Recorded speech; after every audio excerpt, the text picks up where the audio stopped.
I honestly think that as a society, we really got to normalize asking for forgiveness.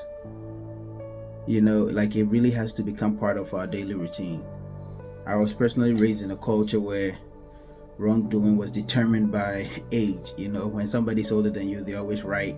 And if you're young, you're always wrong. That was the mentality with which I was raised, and which is preposterous. We know that. But the more I've grown up, I've realized that those words, I am sorry, is just as powerful as I love you. And we know which one is harder to say and which one is not. You've heard me talk about how unforgiveness is like a cancer that attacks the heart, right? It's like a disease that attacks the heart. If that makes sense, then think of asking for forgiveness or apologizing to somebody as a remedy, as a treatment for that unforgiveness. Just like how a surgeon can crack somebody's skull and cut out a tumor from their brain.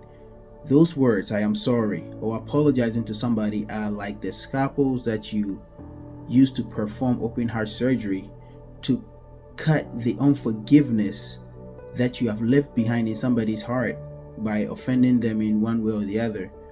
I believe a lot of us think that when you apologize to somebody, especially if somebody who's younger than you, it diminishes who you are.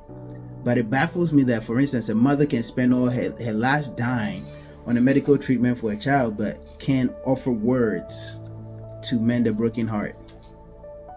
The Bible says a good father leaves an inheritance for his children's children. But some of us, the reality is that the only thing we inherited from our fathers were bitterness, anger, animosity, pain, and unforgiveness. And the sad part is that, like an inheritance, that's what we are leaving behind for our children.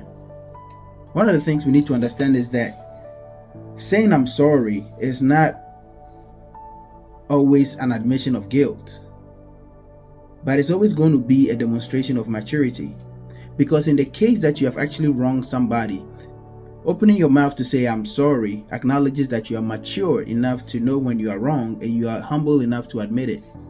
But even in the case where you are not even wrong, opening your mouth to say I am sorry shows that you understand how somebody's perception of something you did can affect them, and you are mature enough to give them words like medication to help them heal, even though you know that you're not wrong.